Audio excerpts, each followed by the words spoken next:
Kan? Okay. Ada tisu, kawasan tisu dan kawasan lung. So ada 3 cara CO2 diangkut. Dan ingat dekat tisu ni CO2-nya tinggi.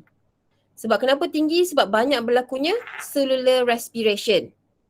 Okay. So bila saya sebut tu, awak nak just macam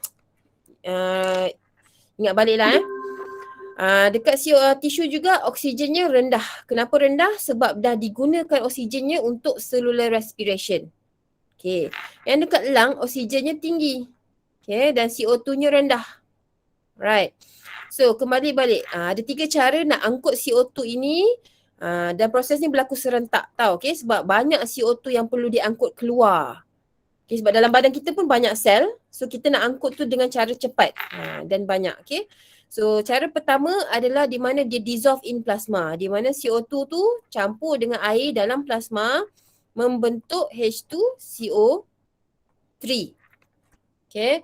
Dan ini adalah unstable dan dia akan pecah jadi H plus dan juga HCO3 minus. Dan karbon ataupun CO2 tu akan dibawa dalam bentuk inilah karbonik ion ni. So dia ke lung area. So once arrive at lung area, arrive here, dia akan undergo reverse reaction. Reverse reaction. So dalam exam, you don't need to explain lebih. Just cakap reverse reaction will occur. CO2 akan di-exhale keluar. Exhale. Gitu je lah. Okay. So proses ini just nak ingatkan dia adalah lambat. Sebab dia tak ada enzim. Okay. So yang kedua pula dia akan masuk ke dalam red blood cell. CO2 masuk. Dan akan gabung dalam guna air, gabung dengan air dalam red blood cell. Sama je prosesnya membentuk H2CO3 sama macam atas. Ini unstable, dia akan pecah jadi HCO3 minus dengan H plus kan. Okay. Tapi ini awak jangan lupa sebut pasal enzim. Carbonic anhydrase. So inilah akan membantu proses yang kedua ni untuk lagi cepat dan banyak. Sebab tu percentage dia kalau perasan 60 hingga 70%. Okay. So kembali balik pada ini, proses ni tak berhenti sampai sini. So dia akan awak kena cerita yang HCO3 minus ni dia akan keluar ke dalam plasma menyebabkan dalam red blood cell ni bercas positif. Siapa yang nak meneutralkan? Cl minus. Daripada mana? Daripada, salah arrow pula. Cl minus ni daripada NaCl yang kita makan.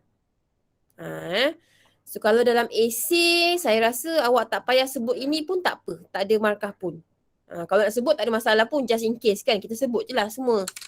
Okay, so NaCl jadi Cl minus masuk dalam. Ini dinamakan sebagai chloride shift. Ini sangat penting. Memang pemeriksa akan cari point ini. Okay. So at the same time juga, cas kita dah neutralkan.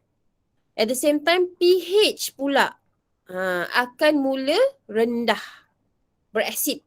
Bahaya kalau darah kita berasid. Okay. So siapa nak meneutralkannya?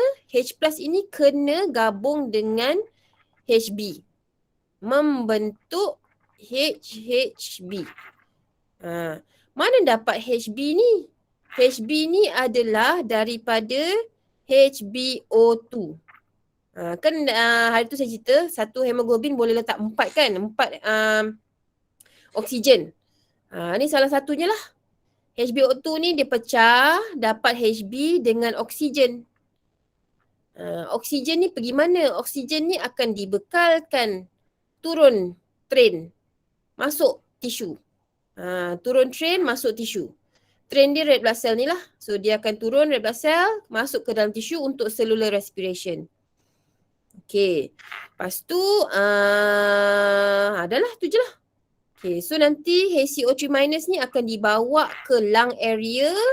Reverse reaction berlaku. Cl minus dia yang masuk tadi tu dia keluar balik. HCO3 yang keluar tadi tu dia masuk balik. Gabung pula dengan H plus kat sini. Okay, so nanti H plus tu dapat H2CO3, dia pecah balik CO2, jadi arrow dia terbalik tau. CO2 dengan air. CO2 ni pergi mana? Pergilah ke luar. Kita hembuskanlah nafas. Okay, itu cara kedua. So hopefully you all bolehlah recap balik kan. So cara yang ketiga memang simple juga. Sama dengan cara pertama tu. CO2 gabung dengan HB lah. Amino group dekat HB tu. Dapat HBCO2. Okay, so ini pun tak ada enzim, so dia agak sikit lah dia punya percentage CO2 yang boleh dibawa. Okay, so ini sahaja untuk yang transportation lah. Okay, so nama-nama tu kamu ingat nantilah later. So just nak ingatkan dia punya proses tu je. So settle. Untuk ODC pun kita dah sentuh hari tu kan. So ODC ni kita nak tengok saturation of HB dengan oksigen dalam bentuk ini. HbO2 tu. Berapa persen yang masih tinggal dalam tisu-tisu yang berbeza. Okay, saya ulang. Untuk oxygen dissociation curve ni, kita nak tengok percentage of hemoglobin with oxygen. Berapa banyak yang masih dalam keadaan ini. Berapa banyak yang masih dalam keadaan ini dalam situasi dalam tisu yang berbeza kawasannya. Contoh tisu dekat lung mestilah tinggi. Sini lung. Lung mestilah tinggi dia punya saturation dia tu. Okay, so atas ni. Bila kita darah tu dah bergerak dekat kawasan lain ni, so mestilah oksigen tu dah terlepas. Dia nak bagi dekat tisu tu, so mestilah yang tinggal ini hanyalah sedikit sahajalah. Yang lain tu dah lepas oksigennya tu dekat tisu. Okay. Sampai dekat kawasan yang mungkin banyak bergerak. Contohnya kalau sekarang ni saya banyak bergerak kat mulut. Okay. So kat mulut ni, so HbO2-nya tinggal sikit lah yang masih padat. HbO2 masih sikit je. Yang lain semua dah diriliskan dekat sel-sel dekat saya punya mulut ni. Macam tu. Okay. So iaitu contohnya yang inilah kan saya suruh kamu cerita. Kalau dalam esei keluar benda ni cerita daripada belakang ke depan. Sebab kawasan belakang ni dekat lung area. So senang sikit awak nak cerita sebab kisah graf ini adalah kisah pelepasan oksigen tu. Dissociate of oxygen. So kalau dekat yang nombor 3 ni dia nak lepas tu susah. Sebab memang kawasan tu oksigen tinggi. Tak perlulah nak lepas. Sebab itulah HbO2 tu sangat tinggi masa time ni. Bila dia ke depan, kawasan ni adalah the tissue, resting tissue. Okay. So walaupun resting tissue tapi tisu-tisu contohlah saya tengah duduk kan. Contoh tisu saya dekat kaki, kat peha. Macam tak ada guna sangat kan. So walaupun tak guna, masih memerlukan oksigen dekat situ. Okay, so darah yang saya sedut ni, dia bergerak ke sepanjang nak sampai kat peha saya tu, dia lepaskan oksigen. Okay, so yang satu ni pula kawasan yang aktif. Aktif sel. Contohnya kat kaki saya tu. Awak tak tahu saya tengah buat apa kat bawah ni. Mungkin saya tengah berlari. Sambil saya terangkan ni, saya tengah berlari. So kawasan kaki tu dia memerlukan oksigen yang lebih tinggi. So at the same time masa dia lalu tu, dia nak ke kaki tu dia akan keluarkan, releasekan oksigen. Okay, so tinggal sikit je lah kawasan situ yang masih begini. Tinggal sikit sahaja. Okay, so graf ni tu je nak cerita. So tengok baca balik, bolehlah kot nampak. So ni dia tunjuk gambaran lah masa resting, masa tengah exercise. Okay, Sudah. Okay, myoglobin. So kita berhenti kat sini hari tu kan. So myoglobin ni adalah pigment yang ada dekat muscle. Okay. So dia sama je lebih kurang dengan hemoglobin. Cuma dia ada single sahaja polypeptide-nya tu.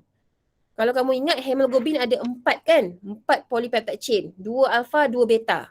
Yang ini ada satu sahaja polypeptide chain. Okay. Bila dia ada satu sahaja polypeptide chain, bermaksud dia ada satu sahaja heme group. Heme group. Kalau dekat hemoglobin ada 4. Sebab tu dia boleh lekat 4 oksigen kan hari tu kan. Yang ini satu sahaja. So dia hanya ada satu sahaja oksigen. Sebab dia ada satu je oksigen boleh lekat. Sebab tu dia untuk emergency sahaja. Emergency sahaja. Okay. So dia has higher affinity to oxygen dan hemoglobin. Dia lebih, maksudnya dia dia simpan oksigen tu lagi kuat daripada hemoglobin. So oxymyoglobin releases O2 only when partial pressure of oxygen is very low. Dia hanya akan melepaskan oksigen tu bila memang hemoglobin pun dah tak dapat nak lepaskan dah. Dah tak sempat nak lepaskan oksigen, baru dia akan tolong. So ODC for myoglobin is hyperbolic. Ingat tak, ODC untuk hemoglobin is sigmoid. Sigmoid. Kalau untuk myoglobin is hyperbolic. Macam mana hyperbolic tu? Macam ni lah. Kalau yang warna merah ini adalah sigmoid dan dia adalah untuk hemoglobin. Dia melambangkan oksigen tu, dia release secara macam sekata lah. Dia lepaskan tu sikit. Ni sepanjang ni. Okey. Yang hyperbolic pula, yang ini bermaksud masa time ini, cuba tengok ni, time 20 ni kan masa active cell, dia masih memegang lagi hemoglobin tu. Dia masih memegang lagi oksigen. Masih memegang lagi. Okay, tapi bila, bukan yang ni, sorry. Yang ini, masih memegang lagi this one. Salah tanda. Ni.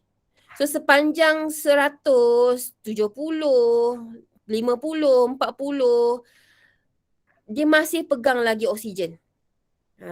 Kalau hemoglobin dah lepas dah semakin menurun dah nilai dia tu. Nampak tak? Sekejap, ini. So kalau kamu tengok ni, so kalau hemoglobin semakin menurun, semakin turun graf tu. Nampak turun. Tapi kalau myoglobin, semakin turun oksigen level, masih tinggi lagi oksigennya yang masih melekat dekat myoglobin. Bila dekat 20 ni, barulah dia akan keluarkan dia punya oksigen. Time ni hemoglobin dah tinggal sikit lagi yang HbO2. Time ni lah yang myoglobin akan membantu. Lepas tu bila dia dah lepaskan oksigen tu, terus menurun secara curam. Yang sangat curam, okay? So kiranya macam itulah cerita dia. So kalau dalam soalan dia tunjuk graf ni, dia suruh awak labelkan yang mana graf A tu apa. Contoh A yang ini, yang B yang ini. So A ni adalah ODC untuk myoglobin. Yang B pula ODC untuk hemoglobin. Macam itulah. Okay. Lagi apa lagi? Dah settle. So just ingat, myoglobin ni hanya akan riliskan oksigennya tu, dia pegang kuat-kuat oksigen tu. Dia hanya akan riliskan tu bila oksigen level dalam badan kita tu sangat rendah. Dia tolong lepaskan. So act as store in resting muscle, tak ada apa. Okay, so dah settle. So beza untuk myo dengan hemoglobin tadi itulah. Okay, so faktor yang mempengaruhi oxygen dissociation curve ni adalah inilah, partial pressure of oxygen, partial pressure of CO2, pH dengan temperature. Okay, so tengok ni. Ni nak cerita pasal Bohr effect tau. Bohr effect, mana ada tak perkataan tu? Oh tak ada, nantilah kat bawah sikit kot. Okay, so bila keadaan CO2 tinggi, temperature tinggi, pH rendah. Ini adalah bila kita tengah exercise. Badan kita akan mula panas. Kita akan mula berpeluh, badan kita pun panas. CO2 pun semakin tinggi. Sebab sel-sel dalam badan kita tu tengah aktif. Cellular respiration. banyak CO2 akan dihasilkan. Okay. So at the same time, bila CO2 tinggi, pH akan rendah tau. Jadi akan asid. Right. So bila situasi ini berlaku, okay, saya ulang bila situasi ini berlaku, time exercise. Bila dia berlaku, affinity of Hb to oxygen menurun. Kenapa menurun? Sebab dia nak kena riliskan oksigen ni lah. Nak kena riliskan oksigen ni supaya sel tu dapat oksigennya. Dan ingat tak masa yang transport of CO2 tu, Hb tu dia bertindak sebagai buffer. Dia kena combine dengan H+ untuk membentuk yang HHB tu. Ingat tak? Dia ada kaitan dengan atas. Sebab awak kena gambarkan lah. So, affinity tu, tarikan Hb dengan oksigen akan mula menurun. Yang ni, HbO2 ni, akan mula menurun. Sebab dia nak splitkan into two. Hb ni gabung dengan H+, yang oksigen ni bagi dekat sel. Okay. So ODC shift to the right. Okay, HbO2 dissociate easily to supply sufficient amount of oxygen. Nampak tak? To the respiring tissue. Okay, apa maksud shift to the right? Bergerak ke kanan. Contohnya macam dalam gambar ni. Okay. Sekejap. Cuba tengok. Yang tengah-tengah ini adalah normal punya graph. Okay, normal punya graph. Tapi bila awak exercise, graph tu akan bergerak ke kanan. Maksudnya macam mana? Cuba awak tengok bandingkan. Masa partial pressure of the oxygen is 40. 40 saja kandungan oksigen dalam kawasan tu tau. Okay. Kalau normal, kalau kita tarik ni kan, tarik sini, sini dalam 75. 75% masih HbO2. Okay, itu kalau normal punya lah kita tengah buat biasa-biasa. Okay. Tapi bila kita tengah exercise, pada 40, graf dia akan turun sampai 60. 60% yang masih HbO2. Mana pergi lagi 15? 15 tu dah pecah. Jadi Hb dan oksigen. Nampak tak? Okay, sebab tu dia shift to the right. So sekejap dia azan. So saya berhenti sekejap. So sambil-sambil tu awak faham-fahamkan lah.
Attendance, siapa tak sign lagi, boleh isikan dulu.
Okey, sudah. So saya sambung Kalau dekat kawasan rumah awak tu apa, tengah azan, sorry lah so awak ni je lah, saya lenggan je.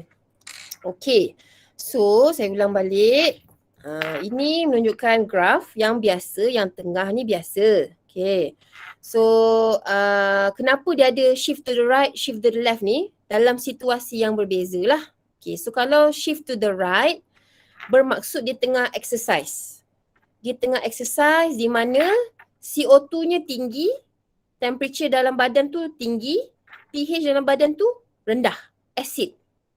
Okay, so dia akan shift to the right, bermaksud HbO2 akan berkurangan. Sebab banyak dah terlepas jadi Hb dan juga O2.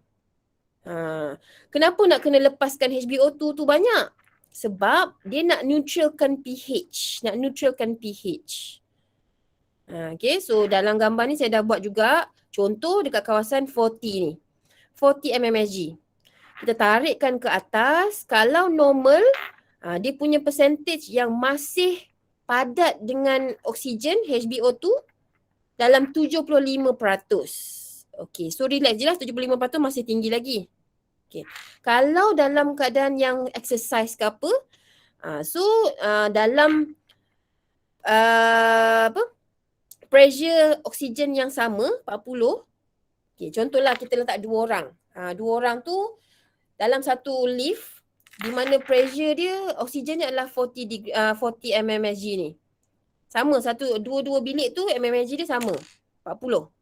Yang seorang tu adalah dalam normal. So dia punya kandungan HbO2 dalam badan dia 75%. Okay. Yang seorang tu dia tengah exercise, dia tengah panas semua. Kandungan HbO2 dekat dia yang untuk yang orang yang kedua tu adalah hanya tinggal 60% sahaja. Yang lain mana pergi? Sebab dah terlepas. Terlepas HbO2 tu dah melepaskan Hb dengan O2. Sebab tu dia shift to the right. Okay, kalau shift to the left pula,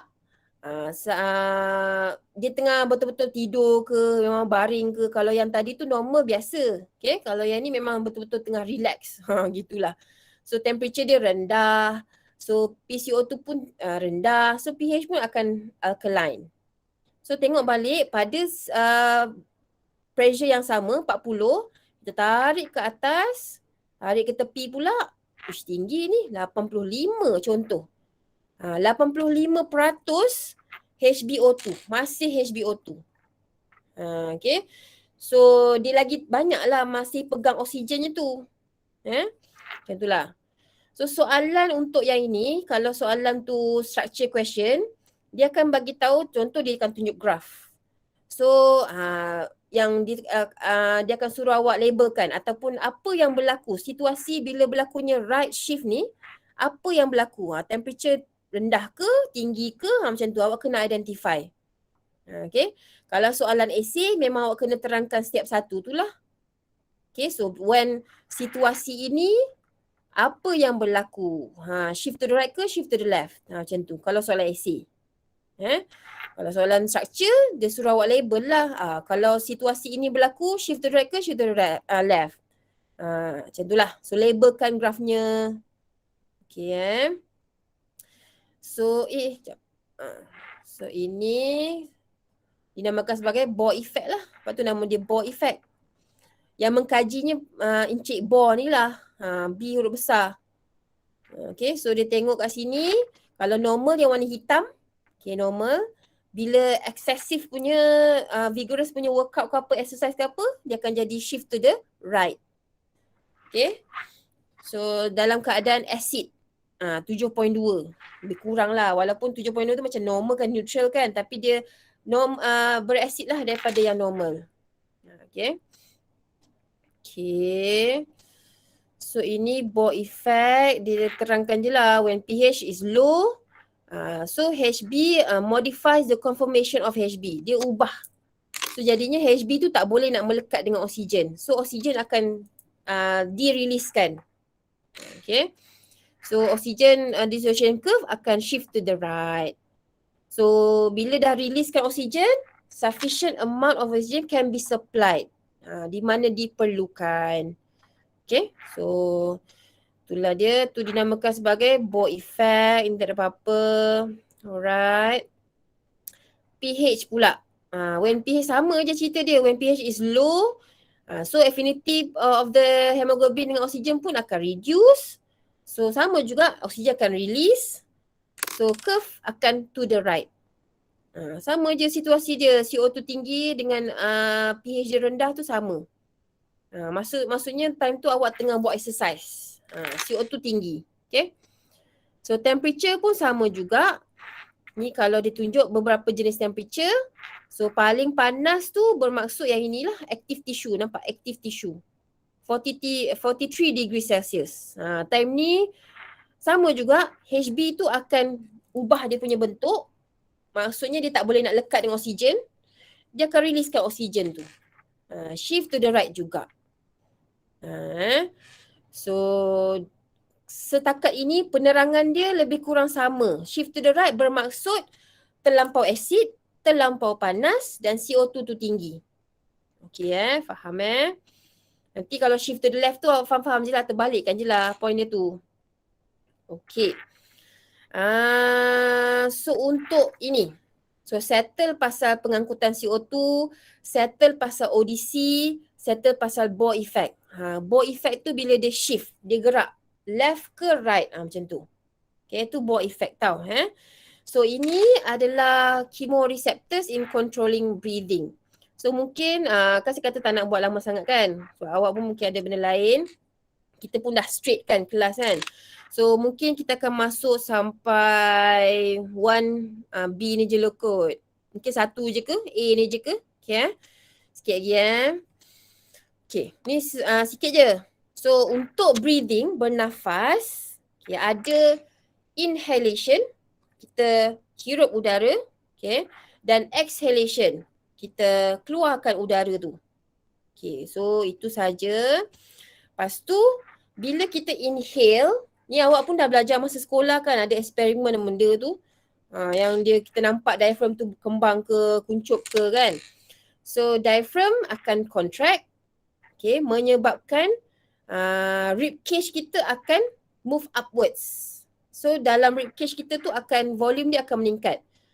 So bila awak tarik nafas, bila tarik nafas tu awak punya rib cage tu, tulang rusuk tu akan mengembang, menyebabkan volume dalam tu akan meningkat. So pressure pun akan menurun. Kenapa? Sebab kenapa pressure dalam awak punya rib cage tu kena rendah? Sebab nak masukkan gas.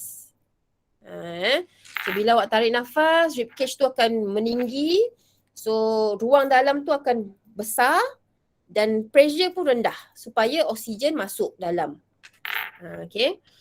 So bila exhale pula, diaphragm akan mula relax. Okay, diaphragm mula relax. Okay. Lepas tu rib cage akan menguncup. So bila menguncup, volume dalam badan tu akan mula mengecil lah dalam apa? Tulang rusuk tu. So akan mula mengecil, pressure akan tinggi, dia akan exhale kan. Okay. Kenapa pressure kena tinggi? Sebab kita nak paksa gas tu keluar. Sebab tu dia kena tinggi daripada luar punya gas. Tahu So ini exhale. Okay. Ada faktor-faktor lah yang mempengaruhi breathing rate kita ni. Bukannya sentiasa sekata je kita bernafas kan. Ada masa kita akan laju. Ada masa memang kena relax saja. Okay. So yang inilah faktor-faktor dia. pH, PCO2 in blood, body temperature, oksigen dengan stress. Kadang tu kalau terlampau stress pun kita breathing dengan cepat kan. So itulah mempengaruhinya tu. Okay. Kalau yang ini, PCO2, pH dengan temperature ni selalunya time kita tengah exercise. Aktif. Okay. Okay. So siapa nak kontrolkannya? Melibatkan respiratory center. So breathing rate ni kita dikawal oleh center inilah. Okay, di dalam medulla oblongata, dekat otak kita kan belakang tu kan. Okay. So its control is involuntary. Tak boleh dikawal. Kalau awak kawal pun awak tahan nafas macam mana pun akan menyebabkan awak tarik nafas juga. Okay. So autonomic nervous system di mana dia melibatkan inilah reseptor, control center dengan effectors. So reseptor ni bukan macam reseptor yang dekat tangan kita tu, tapi reseptor ni lebih kepada chemoreceptors. Kalau dekat tangan kita, kat kaki kita ke apa ke, dekat kulit kita tu adalah signal, neuron. Kan neuron semua tu kan. So ini adalah chemo. Melibatkan chemical. Chemical tu apa? Chemical tu adalah H+, CO2, dia akan detect ini. Kalau untuk dekat kulit kita, dia akan detect macam apa? Neurons tu yang kita belajar SEM1 kan? Belum. Dah belajar kah? Belum. So itu impulse. Okay, so ini chemicals tau So dia ada stretch receptors dengan baroreceptors. Okay. So control center pula adalah respiratory center in the brain. Ada dua tempat ni. Okay. Effectors pula kita punya diaphragm dengan intercostal muscle. Semua ni dekat kawasan kita punya dada lah, dekat paru-paru kita tu. Tahu So ini secara basic lah. Okay. Receptor ada dua. Okay, function ni detect nampak ni. Detect PCO2, oksigen dengan pH. Okay, so ada dua jenis, central dengan peripheral. So ada central dekat medulla dan peripheral pula dekat aortic dengan carotid bodies. Okay, kat mana benda ni? Dekat jantung tu, aorta. Okay, aorta tu jap, ada gambar kat bawah tu jap So yang ini carotid bodies ni pula dekat berhampiran dekat neck area ni lah. Okay, so gambar dia macam mana? Siapa yang tak dapat gambarkan tu, tengok ni. Ini adalah dekat central. Central punya medulla oblongata. Ini chemoreceptor. Okay. Satu lagi kan dekat peripheral, iaitu dekat sini. Ini carotid bodies dekat kawasan neck area. Yang ini adalah aortic bodies dekat aorta. Dekat jantung tu. Okay. Kenapa dia kena berada dekat kawasan-kawasan ini? Sebab sinilah ada pengaliran darah. Pengaliran darah tu yang membawa CO2 tinggi ke, H+ tinggi ke, semua dalam darah. Sebab tu dia kena ada dekat salur darah. Bukan ada dekat peparu kita ke, bukan ada dekat kulit ke, tak. Dia kena ada dekat salur darah supaya dapat detect benda ni. Sebab tu nama dia chemoreceptor. Okay So ni gambaran dia lagi lah. So ada kat sini dan ada kat atas ni. Ni aortic bodies, ni carotid bodies. Okay ni receptor nak cerita yang ni detect changes tu je. Okay. So control center ada medulla dengan pons. So kawasan dia kat mana? Kat brain lah. Okay. Inspiratory center pula connected by phrenic nerve. Ni. So antara brain kita ke tulang rusuk kita tu ada nerve. Nerve tu adalah dipanggil sebagai phrenic nerve. Okay. Dan intercostal nerve. So hari ni saya just terangkan pasal dia punya structure je lah. Dia punya proses tu nanti. Sebab macam agak berat kan. Okay, kamu just tengok dia punya structure sahaja. Tahu So phrenic nerve, intercostal nerve. Okay. So yang ini adalah condition. Ini nantilah. Sebab kalau nak cerita sekali macam takut macam banyak sangat pula kan. Okay. Tak apalah. So just nak tahu, just nak awak tahu dalam breathing rate kita ni dipengaruhi oleh this one, pons, medulla oblongata ni semua, respiratory center, dan ini dihubungkan kepada kita punya tulang rusuk ini menggunakan nerve. Ada saluran dia. Okay, ada phrenic nerve dengan intercostal nerve. Tahu, okay? So dialah yang tolong menghubungkan. Nak kembang ke nak kuncup. Macam tu. Okay. Dan ada carotid dengan aortic bodies ni untuk detect perubahan pH. pH, CO2, oksigen. Macam itulah. Okay. So nanti kita akan tengok dalam beberapa perbezaan situasi. Bila ini apa berlaku, ni, dan juga bila mana? Exhale. Mana exhale? Ini ni. Inhale. Bila exhale, apa berlaku? Macam tu lah. Okay. So, sampai sini je kot. Ni bila exhale. Inspiration bila inhale. Okay. So, tak apa. Dah cukup. Saya pun dah penat dah sebenarnya. So, nantilah kita sambung next time. Tak boleh juga habiskan hari ni. Dah penat dah. So, thank you for your time.